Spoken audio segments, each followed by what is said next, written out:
Hello everybody, Hellcrex here. Welcome to another Mercenary Thoughts from the Inner Sphere, episode 295.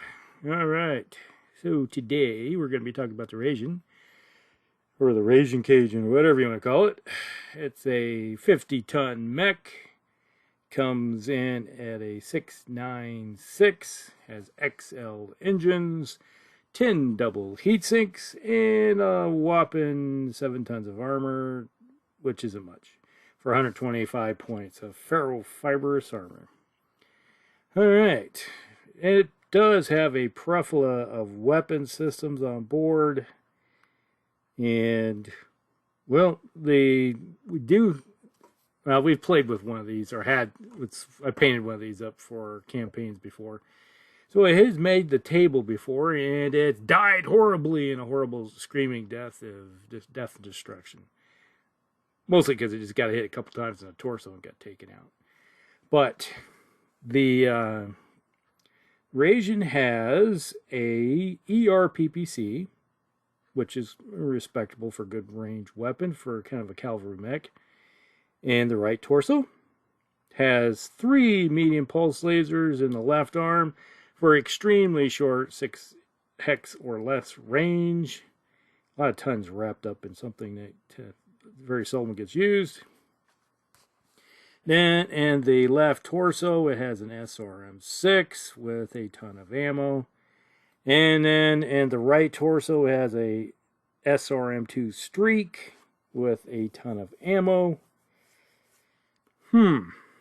Which is doing something that I severely dislike, having 2 different kind of SRMs with 2 different ammo that you can't share or anything.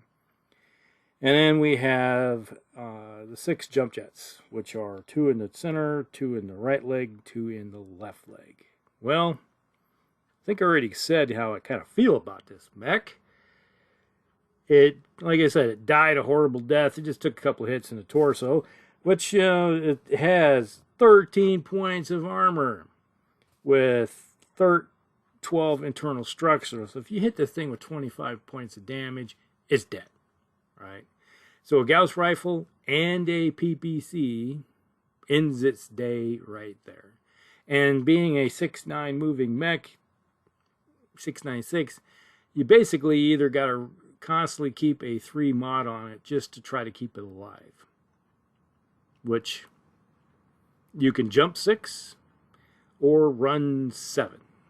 Either way, that's the only way you can keep this thing going. And if you're playing in any type of campaign that has really good pilots and good gunnery and a few things like sniper and weapon specialist, like your 3 mod disappears like that. It's taken out pretty quick. So that's the only problem I have with XL engine mechs, is that a couple good hits, and the most common place you hit is the 6, 7, and 8, which is right torso, left torso, and the center torso. So, yeah. And the center torso has 18 points, and it has 16 points of internal structure. So, yeah. A little over 30, and it's dead too. So, it is short like 40 tons or 40 points of armor, which could seriously help it keep alive. But that is what the situation is.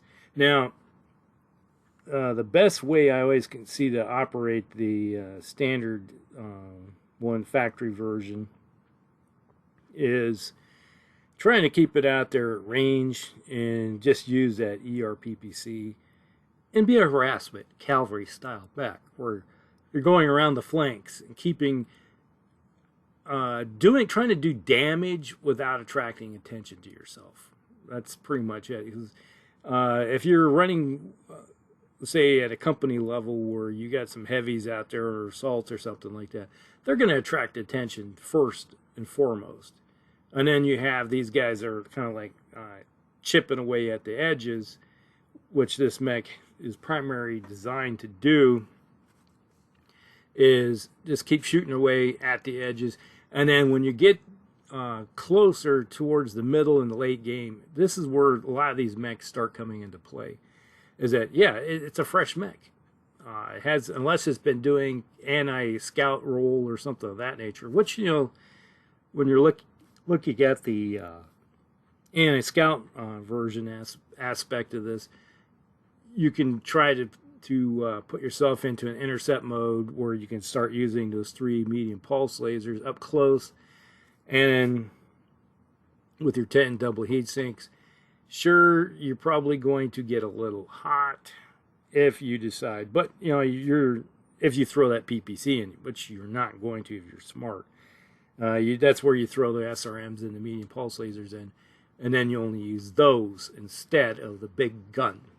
All right.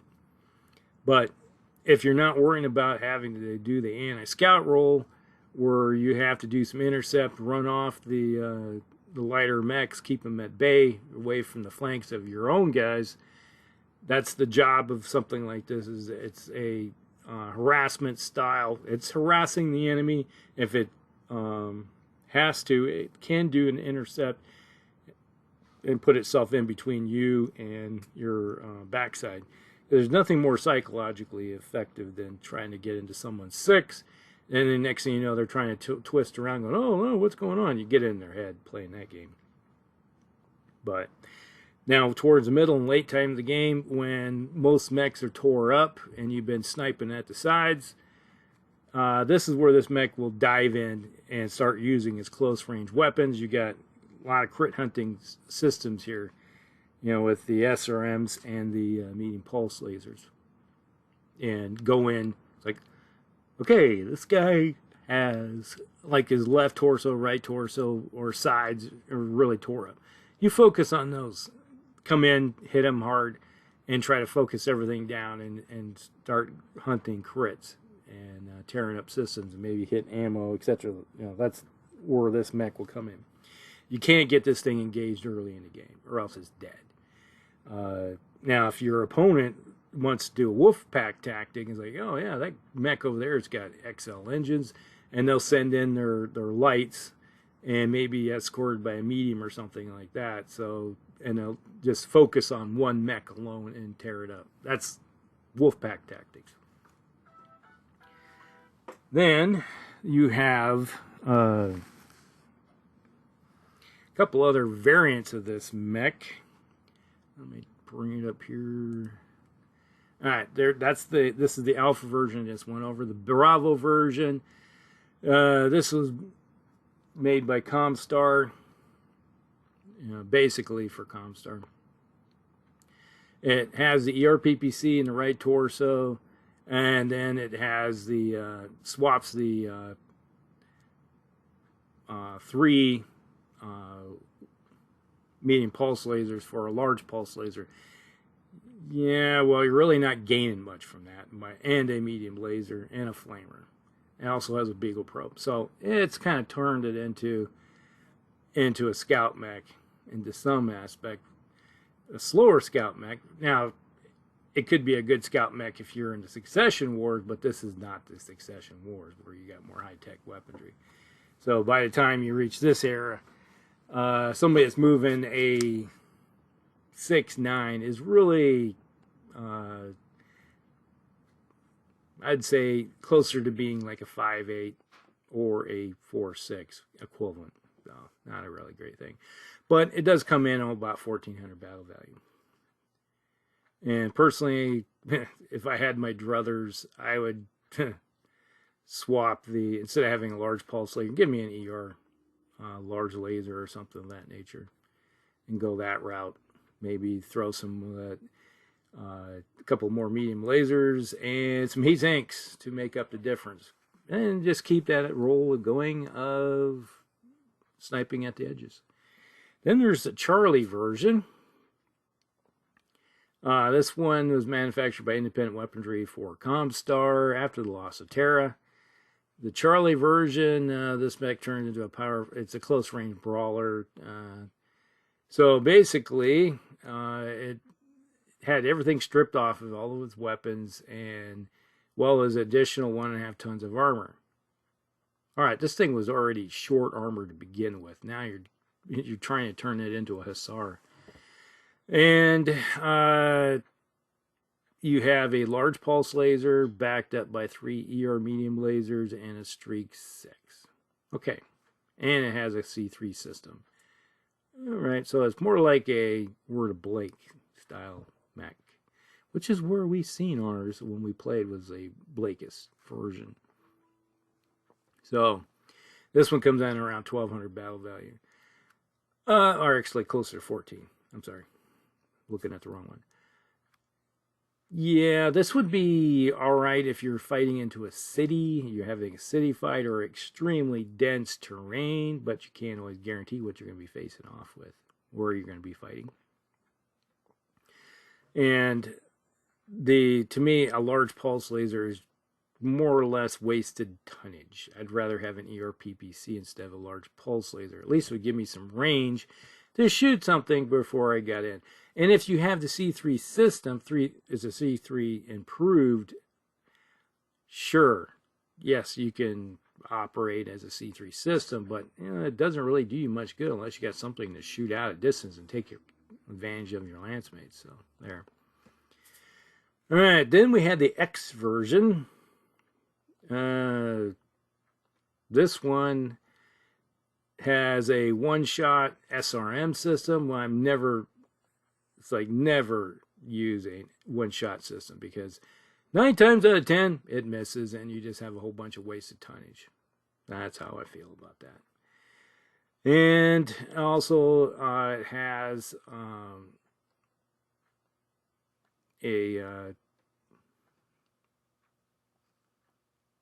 that's it, 1300 battle value. So basically it's just using a one-shot system. Not much excitement there. Then we move into the Raijin 200-A, which is the Raijin 2. Pop up, go away. This one is like the Project Phoenix, where you had refitted with newer, better equipment, etc. Carries 3 ER medium lasers, a Holly Streak 4, which, okay, I'd rather have a Streak 4 versus the standard SRM6, to be honest, because what's the most common thing you usually roll when you're firing an SRM6? You usually get 4. So having a Streak 4 makes sense to me. But it has Indo-Steel versus standard structure before. It has triple strength armor for the heat. Been bumped up another pip of movement. Let's see. Yes, it's 1 up to, now it's a 711, so it's a little faster. And with the triple strength, and it has case, has a C3I system on board. Okay, so sharing, and it comes in closer to 1800 battle value. So you're increasing it by about 500 when you look at it, or 400, roughly 400. So yeah, it's okay. I've used them at like when we're fighting with Word of Blake before, seen them, used them. But once again, you have to figure out how to use this thing, or else it dies horribly, really quick, especially if you're fighting off against like clan mechs and stuff. Yeah, you're toasted pretty quickly. Then we got the Bravo version of the Raijin 2. This one has stealth armor, all right, so making it hard to hit at ranges. It has ECM suite, okay. It has tag, okay. Beagle probe, all right. C3 assist, 3 CSI. That's good. Then we have 4 ER medium lasers, an ER small, and a light fusion engine. So basically, you turn this thing into a scout, which, okay, that's all right. Its whole job is to run around blocking things off, cutting off like C3 systems against, and also helping with targeting. All right, but with the ER medium lasers, you don't have any long range weapon systems. And then, but with the tag, you can help if you're following on with any type of artillery, help call in alarm, etc. But with the Beagle Probe and ECM, it is a scout. It's a scout mech. So there, with hardly any weapon systems. Then we have the Charlie version. Okay, this one has a light fusion engine, stealth armor, ECM, triple strength. Okay. And it also has, though, it is now carries an ER PPC and backed up with 2 ER medium lasers. Has a improved C3 system. And basically, this is kind of shooting out at range. Now, it's going to have a problem with heat. You know, if you kick on the stealth armor and you try to fire your PPC, you're like, whoa, I'm cooking. So it's basically, it's trying early in the game being a eyes and ears for the follow-on forces. So it's not really necessary has to fire, but if it gets in closer, it does have the 2 ER medium lasers. So it can fire the 2 ER medium lasers and use the stealth armor to help it out pretty decently to keep it from being shot to heck pretty quickly. But it does come in at 1,800 battle value. So there's that. There is a price tag that comes with that. But it's one of those mechs where you don't want it to be hit too early in the game. And it's got the speed. So it's basically a designator for your follow-on forces with the network. Okay. Then we have the 301 Bravo. Okay. All right. This one was an artillery spotter for the Blessed Order of the Comguard. Okay. It has Indosteel, has 3 ER medium lasers, has an SRM2, an SRM6, NARC system, and then it also has single ton for all the weapon systems and three tons for the NARC system. To be honest, if this mech lived long enough to deliver 3 tons of NARC pods, I'd be highly surprised. You'd be lucky if you get through half a pod's worth of NARCs before this mech just got obliterated. Because it's like, oh, it's got NARCs. Take it down. Bring it down. From a famous movie. Bring it down. Take it down. Crush it like a bug. And this one comes in close to 1,400 battle value. So it's getting back to the whole thing where it's like you see mechs that can cause you problems. And at least all the games I ever played was like, all right, we're just going to focus on that one, take it to pieces, and then move on to the next one. It's like peeling back like an onion. Then we have the 301F Foxtrot Fusion. And this is where they changed the name from the Draconians Combine. So they converted a factory. This is way down the line, too. It's like a bit of history. It's like, yeah, okay. It has Indosteel, reinforced ballistic armor, case 2, for against a specialist type of animal, ammunition, etc. And it has a pair of light ER PPCs, and it has a trio of ER medium lasers, and it has a Streak 6 and a improved one-shot SRM2 launchers. Basically, if I had one-shot SRM launchers, you just load them up with Infernals and call it good. And it comes in about 1,800 battle value. But I'm not a big fan of one-shot weapon systems. It's like you're just throwing tonnage away. And like I said, 9 times out of 10, I've seen one-shot weapons. I'm firing my one-shots, and they all miss. Like, it's nice that you threw away all that tonnage for nothing. Yeah. There you go. That is it for those. Let me see here if I have. Yeah, here's one. One version that we've ran before has ERPPC, the three medium lasers, a C3 system, and then it has an SRM2. We usually loaded that thing up with Infernals for cooking people. And it has a light fusion engine. So trying to keep it alive. And I believe it had, it has 9 tons of ferrofibrous armor with Indo steel. So basically taking the one chassis and upgrading it with basic weapon systems. But I don't think this one has case. No, it doesn't have case. So there. So that was one of the ones we used. It's kind of hard to really get a good design on this thing, or a good idea, short of just getting rid of all of the my personal preference would get rid of the SRMs and just give it some medium lasers and C3 system, so it can go out there and spot and do the job, and then have a light fusion engine and be happy. So kick the speed. All right, so that's it. That is the Raijin in a nutshell. Not overly exciting. One of those mechs where you just can't get it stuck in real quick, because if you do, it's toast. That's been my experience. All right, hope you guys like it. Like and subscribe, share with your friends, and we'll see you in the next one. Hellcrick's out.